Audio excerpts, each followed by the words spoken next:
What's good, everybody? It's your boy Brandon Scott again from Locked On Wizards. Today, we are going to grade Jordan Goodwin and Johnny Davis, and we're going to talk about what would their role be next season. Next on Locked On Wizards. You are Locked On Wizards, your daily Washington Wizards podcast. Part of the Locked On Podcast Network. Your team every day.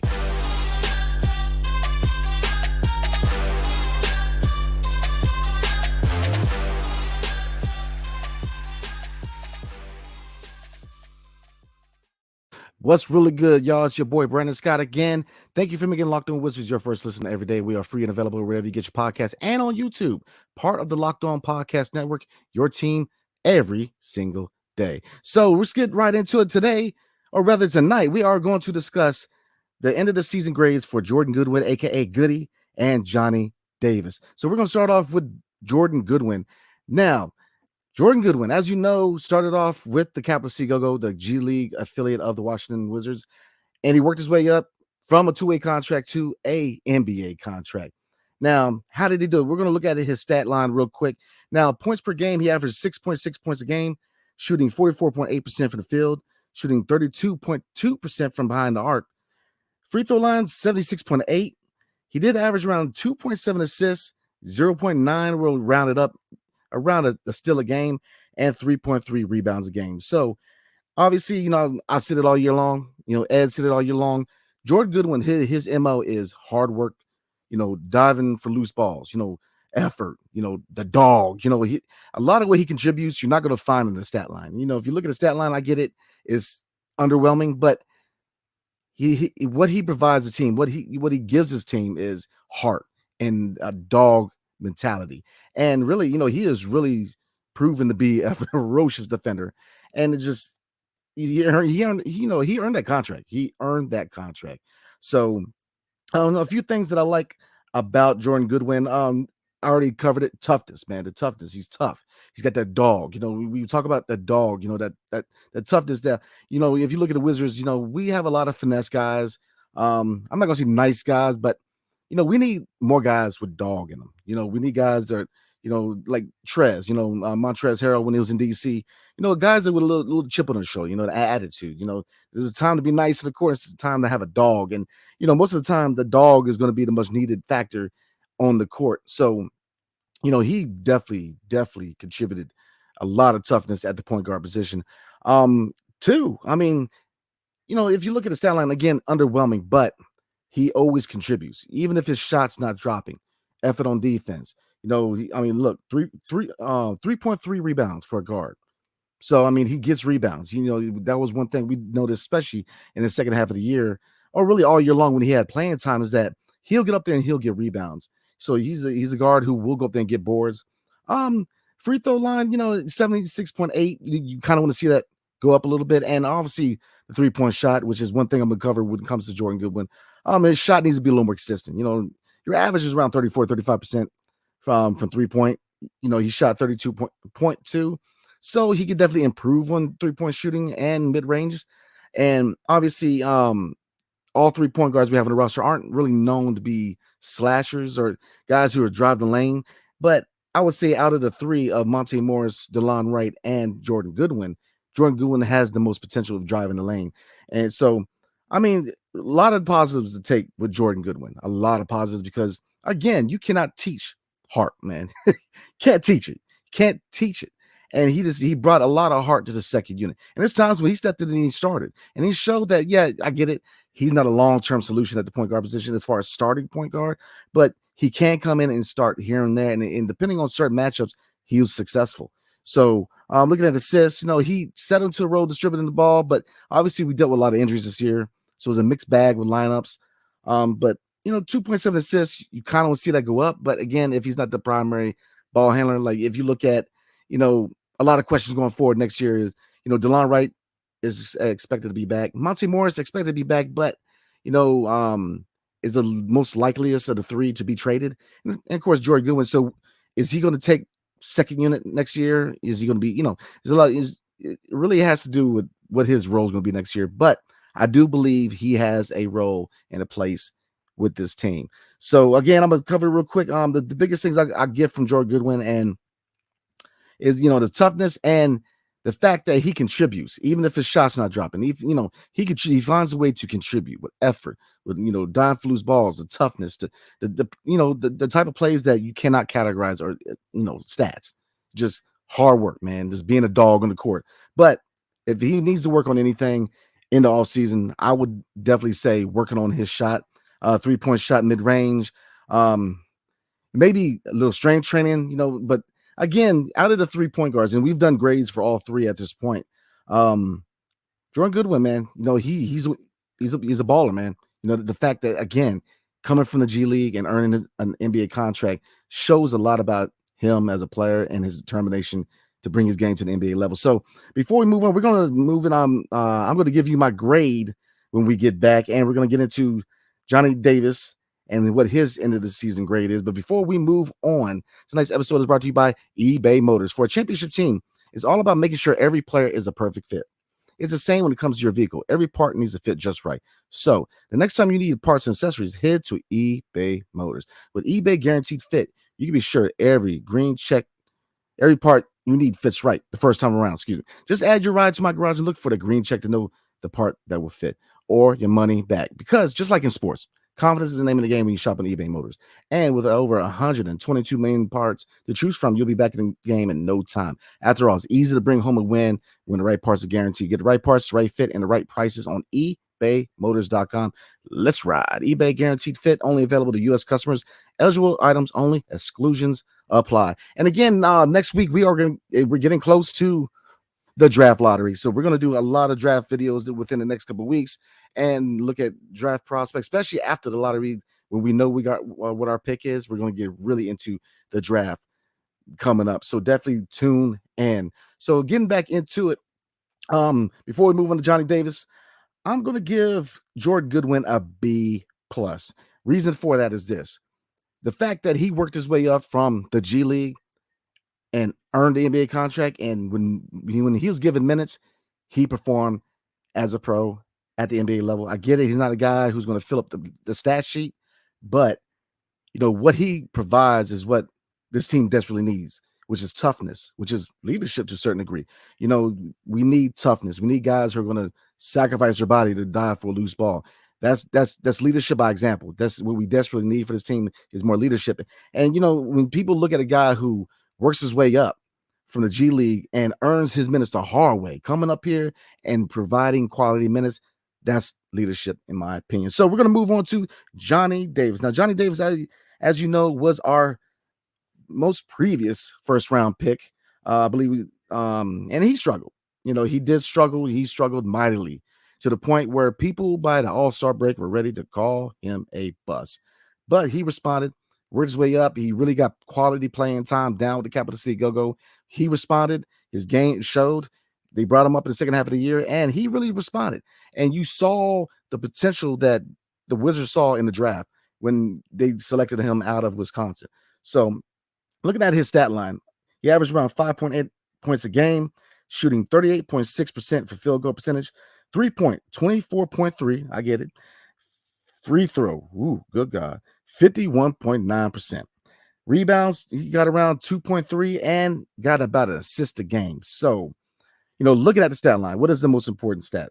And what does he need to kind of work on? Now, as you know, what was his problem early in the year? Well, the thing is, just like in Wisconsin, Wisconsin, he had a down year where he kind of worked, and then his next year, he took that leap.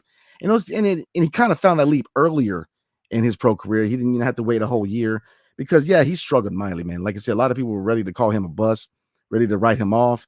And, he took his playing time in the G League, and he really improved. He does have a lot to improve. No, he's very far from a finished product. I mean, he's a project still at this point. And, with the fact that they used the number of pick they did on him is a little disconcerting, but you can't knock him for the amount of work he's put into the game to get back to the NBA level. He took his L's. Lord knows he took a lot of L's from Wizards fans in the first half. So he responded. So what is it that what are the core things I like about Johnny Davis? Well, number one, just like Goodwin, when his shot wasn't dropping, he contributed. he went up there and got rebounds, man. There was a few games in the second half of the year where he got a good amount of rebounds. He'll get up there and get rebounds. He's a hard-nosed kid, man. Now look at that, 24.3% from three. Field goal percentage 38.6, and then his free throws 51. So he has to work on his shot. Obviously you could tell with his form that Capital City Go-Go worked on his shot and it kind of tweaked it a little bit. And my thing is this: he has a nice shot, and with confidence, his shot was starting to drop at the end of the year, but he's got to work on a faster release. And that was one thing I said about Denny. Denny with his shot is, a lot of it is confidence, but also he has to get this shot release off quicker, especially this previous season coming off of FIBA. Whereas FIBA's competition has gotten better over the years, but I'll say this: defense is not the most strenuous in FIBA, so they give you a lot of space to get shots off. Not in the NBA, man. People are gonna get in your face, and with Denny, what I noticed is, he's got to work on his shot release. So getting back to Johnny, same thing. He's got to work on his shot release because the more confidence, the more shots to drop, they're going to get in your face. They're going to make you create space. So he figured out NBA speed. That was one thing you could tell that the speed, the NBA game is way too fast for him at first. The thing about the G League, and this is what I like about the G League, is that it's not just undrafted guys or rookies playing in the G League. You have guys who played in the NBA before. And the list goes on. I mean, for the Go-Go, you've had Chris Dunn, Greg Monroe. So you've got guys who have NBA experience. So you do get playing time against guys who have played the speed of the NBA, who have played in the NBA. So I think that really worked for Johnny because he figured out the speed of the NBA because it showed. He started driving the ball, and you started to see the Johnny from Wisconsin. He was driving the ball. It's just, you see the athleticism, you see the score mentality that he has, and he has a lot of potential. I'm very interested to see how far Johnny can go, man, because like I said, it's like night and day. He took massive L's. Y'all know. He took massive L's for the majority of the season, just struggling, being called a bust. And the young, his poor acting ability. I mean, I get it. The Betterment commercial is not the best portrayal of his acting ability, but I'll say this, he worked on his game, and that's what you want to see. That's professionalism. That's what you want to see from a young guy, because Ben Simmons, not many young guys work on their game. Some people get comfortable. Again, Ben Simmons, they get comfortable with the game. They don't work on it. He worked on it. He worked on his deficiencies, and that's all you can ask from him, man. And that's why I'm very high on this young man, because he's a high character guy, in my opinion. So what can he improve on? We already covered it. His shot. He's got to work on his shot. I highly recommend that him and Denny, they find the same trainer and they work on their shots, because in my humble opinion, both of those players are shots away from being really high upside players, man. Really high upside players. So what do I grade Johnny Davis? And this is a hard one, man. It took me a minute because he did struggle most of the year, but I'm going to give him a boost a little bit because of him working his way back up and getting quality rotation minutes, and he showed that potential in the second half. So I'm gonna roll with a C minus, and I'm rolling with a C minus because obviously his stat line is very underwhelming. 6 points a game. The shot percentages are down, but he worked. Very easily he could have just gave up, sitting in the G League for the next 5 years. He worked on his game, and it says a lot about Johnny, and it says a lot about the Capital City Go-Go. I can't say it enough about what Amber Nichols is doing for the Capital City Go-Go. I'm going to say it time and time again that I think one move this team needs to make is to promote her to assistant general manager. Now, obviously, that's going to be a call that's going to be made by the new general manager, whoever he may be. But I humbly think that she needs to get promoted, man, or get into scouting, because she's done a good job with what the Capital City Go-Go has been able to do. It's not just developing people for the Wizards to play when there's injuries or COVID and whatnot. It's just they're in the playoffs in the G League, and I get it. I'm a big G League fan. I think that it is obviously not on the same level as the NBA, but it is a very competitive league. I mean, you have a lot of guys who can play some ball down there. So I take nothing away from the G League. So again, I give him a C minus. I think he improved, and you want to see him work. Young guys, man. Young guys. And that's one thing I did like about the organization, drafting guys who are kind of older in companies' programs where they develop guys who are NBA ready, like Gonzaga when it comes to Rui or Kispert, or Wisconsin, because they have that mentality to keep working. Young guys, especially guys who used to come out of high school, not everybody's Kobe Bryant to come right back in. And even then, Kobe Bryant wasn't immediately successful. It takes a while. And so it's just with college guys, you see guys who are more NBA ready for the most part. I'm not going to say all the time, but for the most part, than guys who play overseas or play one and done and stuff like that. So it shows, the IQ, the basketball IQ, just like Kispert, shows in Johnny Davis. So a C minus. So before we roll tonight, I'm going to go over the NBA playoffs and what my predictions are for who's going to win the next couple of days. So let's get right into it. So tonight, as we speak, the Knicks are at home against Miami. So I'm pulling up right now. It is 2:07 left. The Knicks are up 105-101.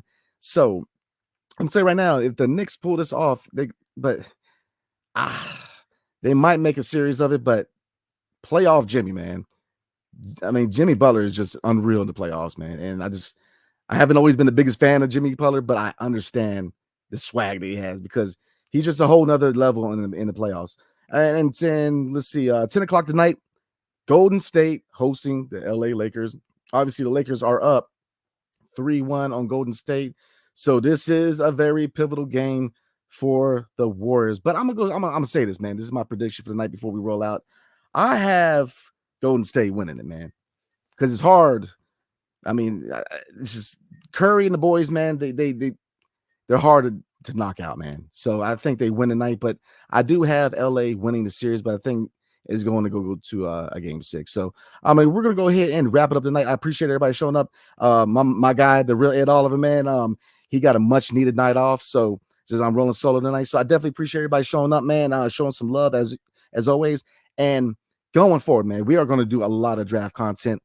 Looking at certain players, whether it's Anthony Black, Casey Wallace, but depending on where we're at in the lottery, I mean, if we get the number one pick, we talking about Wembanyama. But I'm not gonna get too crazy with it. But we're gonna do a lot of draft stuff, off-season stuff. So I'm very excited to chop it up with you guys and talk about some off-season Wizards basketball because, in my opinion, it's gonna be a very, very interesting off-season for the Wizards. So thanks again for making Locked On Wizards your first listen every single day. Every day next week, we are going to cover draft profiles of potential draft candidates such as Anthony Black, Casey Wallace, and Cam Whitmore. So definitely tune in. So again, I appreciate y'all tuning in with me Friday. So I definitely appreciate it, guys. So I hope everybody has a blessed weekend and hail to the Wizards and